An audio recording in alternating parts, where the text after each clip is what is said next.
Hey guys, what's up? Welcome to the channel. My name is Tony. This is the 15-minute gaming channel, and we are back with some more Star Citizen. I'm starting off with this lovely view over Microtech, over the city of New Babbage. This is why I love this game sometimes. It has such good views. And also, this is real. If there was a ship coming into land now, on there, I would see it. If a ship was coming through here, I would see it. And that's what I love about this game sometimes. The scale and everything like that. Oh, amazing. Anyway, so we're here for the Intergalactic Aerospace Expo 2950 with its free fly event. This is day one. And we have Consolidated Outland, Argo, and Greycat on the floor. So we're going to go down, have a bit of a check out, see what's there. And I'll show you around some of the ships. We'll have a little bit of a chat about them. And yeah, just so you can have a little look to what this game is all about. And also what these Intergalactic Aerospace Expos are all about too. I went to my first one earlier this year. When they had Fleet Week on. So it was over on Area 18. And this guy obviously is maybe a little bit confused of what's happening. But that's fine. That's fine. We'll leave them there. So what I've done this time to improve things is actually show you where to go. Last time on Area 18, the signage was terrible, and I would say a lot of new players probably got confused of what the hell was happening. So they've actually signposted it a little bit. The servers seem to be working way better. It took about an hour to get on. Did that person disappear? I'm sure they did. It took about an hour to get on yesterday, maybe 2 hours. It wasn't that long, but the website and this was down as well, which is something I hadn't seen before.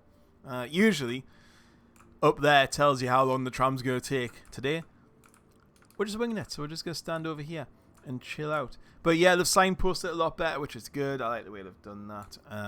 So what we're going to check out today is what we're going to see over in the expo hall. Is the Nomad, which is Consolidated Outland's looks to shake things up with an all-new entrant for those looking for a premium starter ship. So I test flew this and done a video on it yesterday, so you can check on my channel. And on there, you'll be able to see me checking it out, having a bit of a fly, having a tour, talking about its stats, that sort of thing. We've got the Mustang Alpha, the Mustang Beta, Delta, and Gamma. So the Gamma is the sort of racing version. The Delta has heavier weapons and rocket pods, so you've got a little bit of extra firepower there. The Beta it's kind of got living quarters, so you can use it for a bit more of exploring, I guess. And the Alpha, I'm not really sure what the Alpha is. It seems to be a little bit like the Beta, and on the website it just says for those looking to push it, I think the limit's a little bit further when starting out, so I don't know what that means. Could be good, could be bad, but yeah, so there's the 4 Mustangs. Then you've got the Argo Mall, which is a team/crew mining vessel. So it's got 3 pods for mining on. So if you've got a crew, you can make some money on that. You've then got the Argo MPUV. So there's one for cargo and there's one for personnel. And then finally we have the Greycat Rock, which is like the mining car thing with like a mining head on the front of it. And then you got the Greycat PTV, which is a buggy, and they're really cheap. You can sort of get them anywhere. They're about 30-40k in the game. They're not particularly expensive, so you can kind of look around and see what's happening. This is the lobby area. Inside here you're going to find stuff to buy. So you've got the official t-shirt, which I've already bought, and then you've got each of the manufacturers. They've got t-shirts and hats and that sort of thing. Drake in the Pantry, still for me, one of the better looking ones. If I was going to wear any gear in the verse, it would probably be that. You have another stand here, another stand over there. Walk towards the lifts, and then we're just going to call the elevator, which will take us down into the CO hall. Now there is 2 halls. So I don't know how this is going to work later on. For this one, you've basically got Argo in the main hall, and then you've got Consolidated Outland in the secondary hall. And then underneath, because it's an underneath area, you've got Greycat in there with their little vehicles, so you can have a wander around down there. And there's also some holo as well. So 2 ships are shown as holo. So the holograms are a little bit improved from last time. They've actually got quite a bit of colour in them, and you can really see a lot of detail. One's kind of a massive big salvage vessel, I guess you could call it, but it's sold out already. Absolutely sold out already. I look at, I mean, it's expensive, but yeah, sold out. So to get in, you come up here, you walk up this, which kind of just looks to me like a racetrack. I just want to race cars up here because it's got the 2 white lines. And then we approach the Intergalactic Aerospace Expo 2950. Here we are, guys. Now, what I've noticed about it, it's not very busy. Sounds weird, but it just looks really empty. And the space is big and large for what we've got. There is another couple of halls, so you can see there we've got AH3, AH4, and AH5. In the middle, we've got the mall, the cargo, and the personnel. In AH2, we've got the Mustangs and the Nomad. It's just down as new arrival, but it's the Nomad. And then below, we've got the Greycat and the Argo SRV and the CO Pioneer. So let's have a look. I'll just show you around. These are the 2 little ones here. This one is the cargo one, and over there's the personnel one. They're both, to me, a little bit short. There's, I don't know, if you look when you walk in around the back, they're quite cool little ships, but this is the compartment for transporting crew. I don't know, it just seems a little bit short. A little bit short. But it's kind of cool. What would you use this for? I'm still a little bit unsure. I guess now probably not really worth it, but in the future when you got your capital ships, you could use that to move people up and down to planets and that sort of thing, I guess.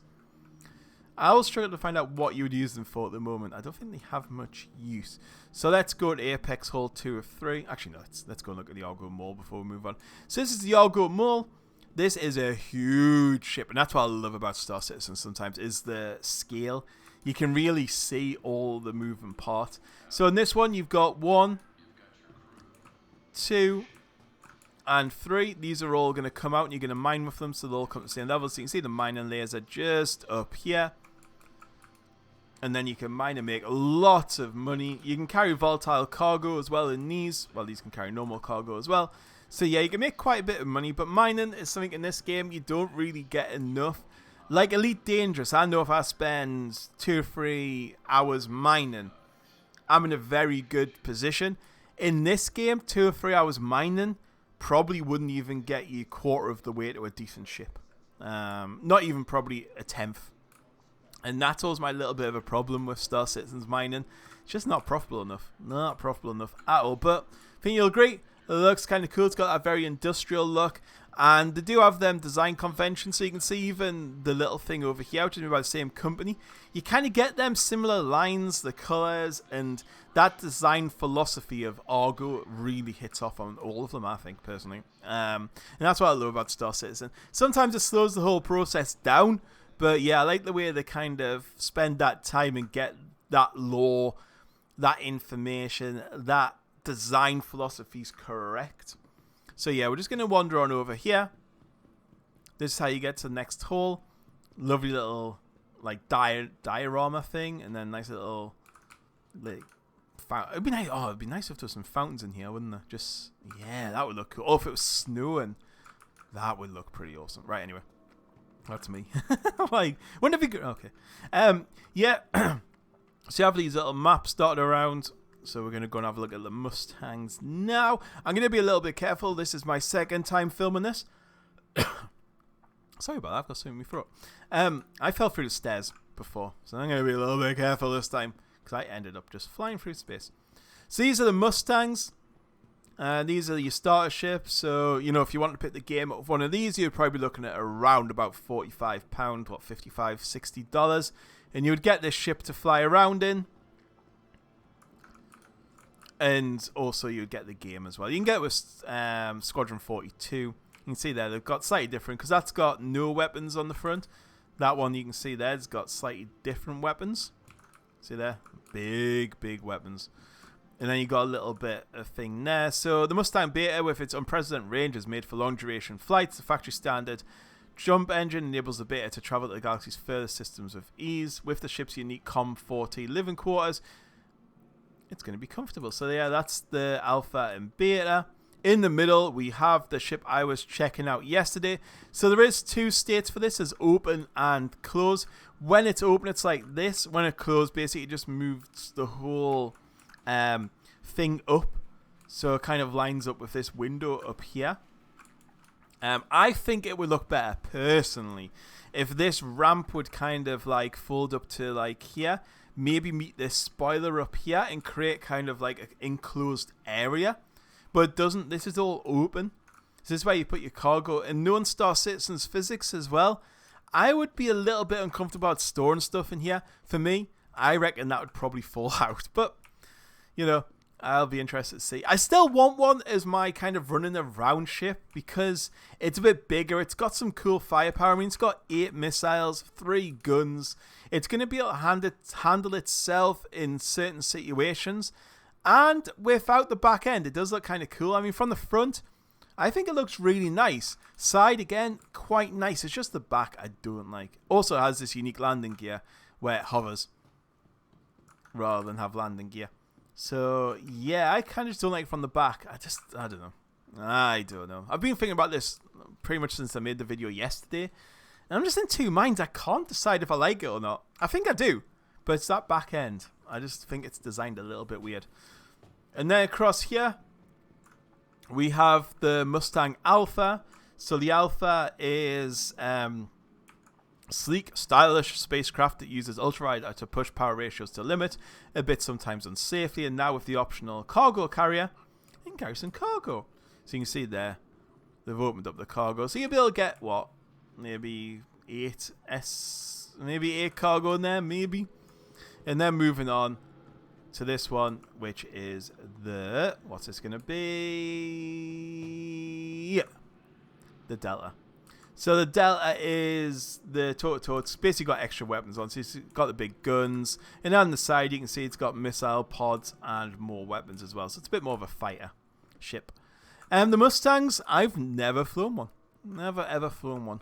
Maybe I should.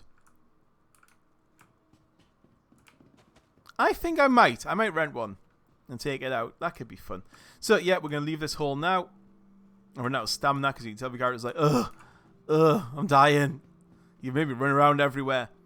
So, yeah, we're going to run back in here, down into the bottom area. We'll check out the Greycats and the Argos. The Greycats. And the Hollows as well, just to see what's going on.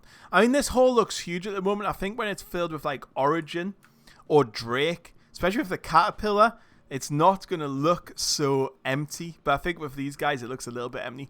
And for me, I think they've started off on the weakest one. I know the one that pushed the new ship. But I would have possibly started with maybe Origin. Maybe. Or Aegis. I just wouldn't have started with these guys. I don't think there's enough about them. So yeah, let's move on down. Hello, fellow citizen. And down into here. So first up, we have the little rocks. So you can see I've got a nice little diorama. I think that was quite cool, though. I did try one of these. I was on a planet for about an hour, maybe. I made 20 grand. Wasn't worth it. Wasn't. I was like, really? Could have some box deliveries for that. And then across to here, we have these little things. I have one of these. They're just cool. As I said, they're about 30, 40k. They've got magical floating powers. Why are you floating, guys? Yeah, they are floating, aren't they? But they're kind of cool. And just if you want to store one in the back of your ship just to go around and play around in. A lot of fun, and they're cheap as well. And then we've got display hole, which is going to show 2 holographic images of ships that are coming. So on this side, we have this, which is the Argo. Is it SCU or SRV? That was close enough. When it comes to getting the job done, Argo doesn't mess around. From simple freight and cargo towing to harrowing search and rescue operations, the SRV handles wherever you can throw it. The bespoke tractor system utilizing innovative plate and arm combination allow for effortless solo use as well as precision team towing for bigger jobs. Your crew and passengers stay safe too, thanks to durable shields and heavy-duty armor that keeps the cockpit and components secure when it gets hairy. It's an interesting little ship. You can buy it at the moment. Obviously, you can't fly it or anything like that. But yeah, it looks kind of cool. I'm interested to see what that looks like in real life when it comes out. And then, if we move around here, we have the ship, which is already sold out. This was about £700, maybe like $750, $800. Sold out instantly. I mean, obviously I wasn't going to buy. Actually, I could have, but I'm not. I've got enough money in my credit account, and I've just basically melted all my ships. So this thing here is a CO Pioneer. So this is a construction vehicle. After the auspicious debut with the Mustang, Consolidated Outland has gone and changed the game again with the reveal of the Pioneer. This self-contained mobile construction unit is capable of creating planetary modular structures, unleashing a new wave of aspiring colonists. So this thing, you'll fly down to the planet and be able to build habitats and stuff, which I think sounds awesome. No wonder it sold out really quickly. It's going to be one of them things an org is going to need. But yeah, I can't wait to see that. I mean, who knows if we ever get to that point. But the new habitats look kind of cool. I don't know if you saw the video a couple of weeks ago. But not on my channel, on the main channel.